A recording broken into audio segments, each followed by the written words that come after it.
各位好，歡迎大家嚟到今日呢個運用 ChatGPT 求職技巧訓練班。今日我哋唔係要大家變成科技專家，亦都唔係叫大家以後所有嘢都交俾 AI 做。今日最重要係學識點樣將 ChatGPT 當成一個實用嘅求職助手，幫我哋整理經驗、改善英文、分析職位、準備面試，令成個求職過程清楚啲、有方向啲。好多時候，揾工最難嘅地方，未必係我哋真係冇能力，而係唔知點樣將自己嘅能力講出嚟。好多人其實有好多經驗，例如照顧屋企人、做義工、喺教會或者社區搞活動，以前喺香港或者其他地方工作過。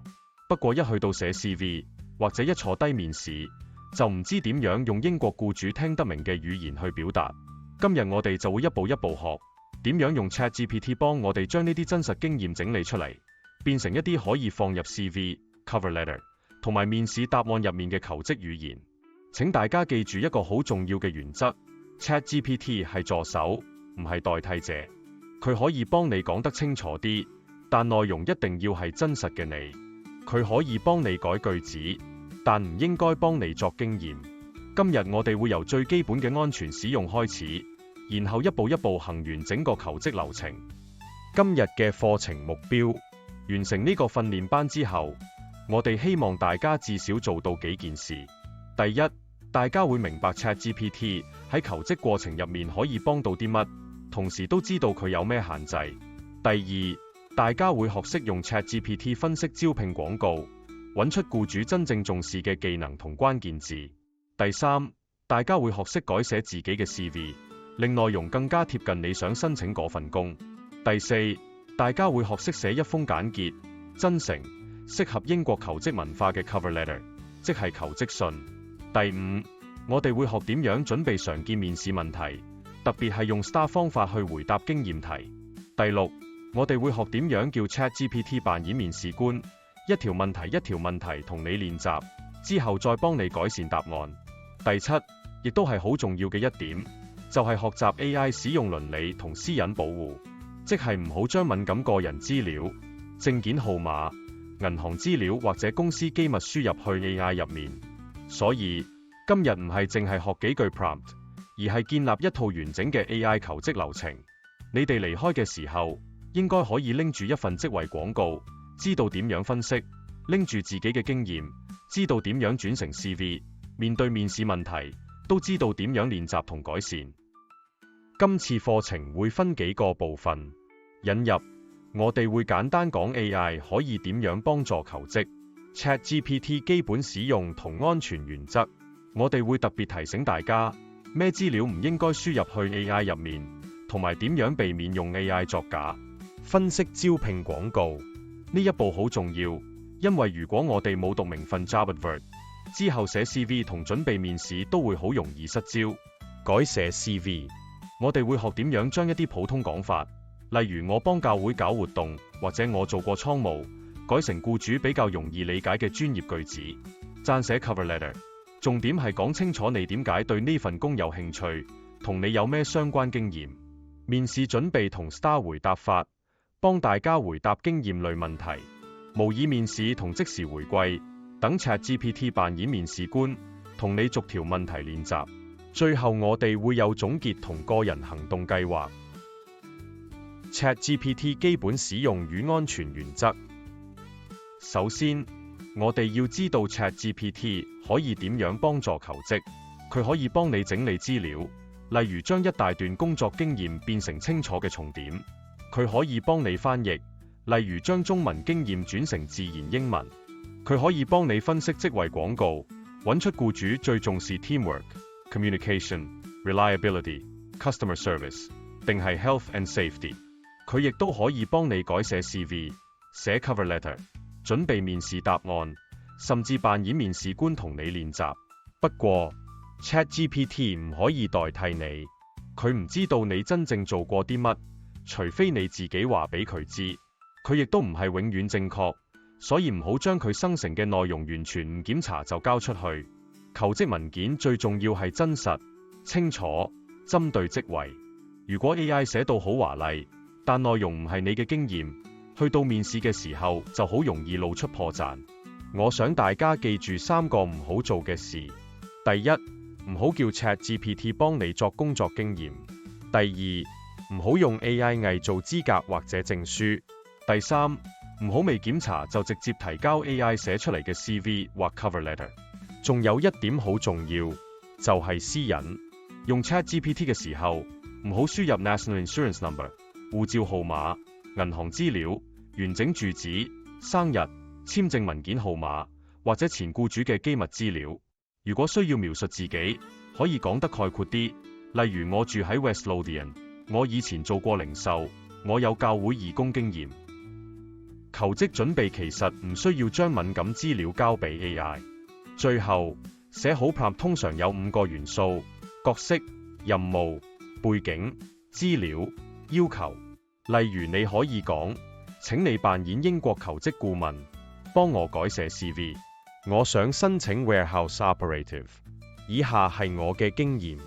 要求用簡單自然英文，唔好作嘢，每點用 bullet point。咁樣 ChatGPT 嘅回應就會準確好多。分析招聘廣告。好多朋友申請工作嘅時候，只係睇職位名稱，例如 warehouse operative、retail assistant、cleaner、care assistant， 然後就用同一份 CV 去申請好多份工。但其實每一份招聘廣告都有自己嘅重點。僱主可能特別重視準時、團隊合作、體力、顧客服務、電腦操作或者溝通能力。如果我哋冇先分析清楚，就好難寫出貼合嘅 CV。呢一頁嘅意象圖有一個放大鏡，代表我哋要仔細睇份招聘廣告。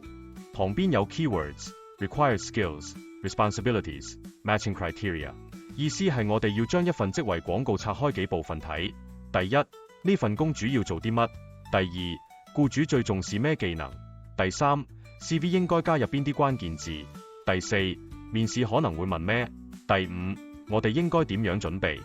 而家我示範一個 prompt， 你可以將招聘廣告貼入 ChatGPT， 然後問：請分析以下招聘廣告，幫我列出一、呢份工嘅主要責任；二、僱主最重視嘅技能；三、CV 應該加入嘅關鍵字；四、面試可能會問嘅問題；五、我應該點樣準備？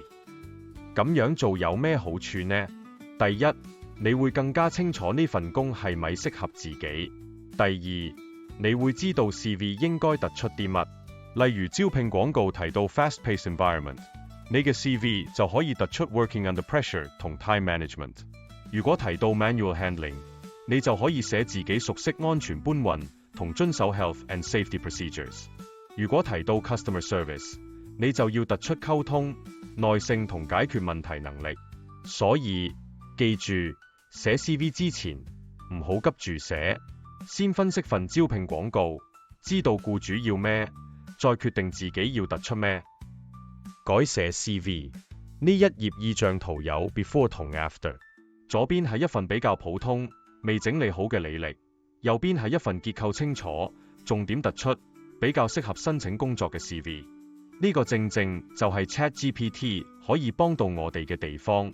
一份好嘅 CV 唔係將所有人生經歷都塞晒入去，而係要令僱主好快睇到3件事：第一，你有呢份工需要嘅能力；第二，你做過相似嘅事；第三，你係一個可靠、願意學習、可以同人合作嘅人。CV 通常包括幾個部分。Personal profile 係開頭3至5行嘅簡介，講你係一個點樣嘅人，適合咩工作。Key skills 係列出6至10項技能，例如 teamwork、communication、time management、customer service、reliability、attention to detail。Work experience 就係工作或者義工經驗，重點唔係淨係寫職銜，而係寫你實際做過啲乜，同你點樣做好。Education 係學歷，certificates 係證書，volunteer experience 可以放教會、社區或者慈善經驗。好多時候我哋寫得太普通，例如我幫教會安排活動。如果改成 CV 語言，可以寫成 planned and supported community activities as part of a team, including communication, scheduling and practical organization。又例如我識同人合作，可以改成worked effectively as part of a team to complete tasks under time pressure。大家可以用呢個 prompt 請幫我將以下工作經驗改寫成英國求職 CV 用嘅英文列點。要求：語氣專業，簡潔清楚，適合申請某職位，唔好誇大或者作嘢，每點用動詞開始。最重要係 ChatGPT 改完之後，你一定要自己檢查，問自己呢句係咪真實？面試官追問嘅時候，我講唔講得出具體例子？如果講唔出，就要改返真實啲，簡單啲。撰寫 cover letter。好多朋友會問，既然已經有 CV， 點解仲要 cover letter？ 其實 cover letter 唔係重複 CV， 而係用一封簡短、禮貌、真誠嘅信，回答3個問題。第一，你點解想申請呢份工？第二，你有咩經驗或者特質適合？第三，你可以為僱主帶嚟咩？呢一頁意象圖有文件、人物同公司大樓嘅圖示，代表 cover letter 好似一條橋，將你嘅個人經驗連接到目標公司或者機構嘅需要。cover letter 通常可以分3段，第一段講清楚你申請咩職位，同埋點解對呢份工有興趣。第二段講你嘅相關經驗同技能，可以揀1-2個重點講，唔需要將成份 CV 重複一次。第3段講你明白呢份工嘅需要，並且願意作出貢獻。最後用禮貌嘅結尾，例如 Thank you for considering my application. I look forward to the opportunity to discuss my application further. 用 ChatGPT 嘅時候，你可以輸入，請根據以下資料，幫我寫一封英國求職用 cover letter。申請職位係咩？公司名稱係咩？招聘廣告重點係咩？我嘅相關經驗係咩？要求英文自然，語氣禮貌真誠，唔好太誇張，約250至350字，適合英國求職文化。寫完之後，要留意3件事。第一，封信唔好太長。第二，唔好用太誇張嘅句子，例如 I am the perfect candidate。如果冇足夠證據支持，聽落反而唔自然。第三，要針對嗰份工，唔好每份工作都用同一封信。面試準備與 STAR 回答法。而家我哋講面試準備同 STAR 回答法。好多朋友面試時唔係冇經驗，而係唔知點樣有結構咁回答。尤其係英國面試，好常問 Tell me about a time when， 即係叫你講一個具體例子。例如 Tell me about a time you worked as part of a team， 或者 Tell me about a time you handled pressure。呢類問題最好用 STAR 方法回答。S 係 situation， 即係當時發生咩事。T 係 task， 即係你要完成咩任務。A 係 action， 即係你做咗啲乜。R 係 result， 即係最後結果點樣，你又學到啲乜。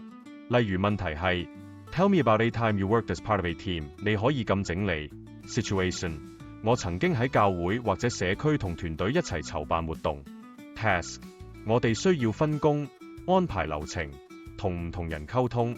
Action， 我參與討論、聆聽唔同意見、協助整理工作同跟進細節。Result， 活動順利完成，我學到團隊合作、清楚溝通同互相支持嘅重要。如果用英文，可以咁樣開始。In my previous experience, I worked as part of a team to organize community activities. We needed to discuss ideas, divide responsibilities, and complete the program together. My role was to communicate with others, support the planning, and help with practical arrangements. As a result, the activity was completed successfully, and I learned the importance of teamwork and clear communication. ChatGPT 可以幫你做咩呢？你可以將自己嘅中文經驗輸入去，然後叫佢用 STAR 方法幫你整理成1分鐘英文答案。記住，一定要用你真實嘅經驗，唔好叫 AI 編一個你冇經歷過嘅故事，否則面試官一追問，你就好難答。模擬面試與即時回饋，呢個係 ChatGPT 好實用嘅功能。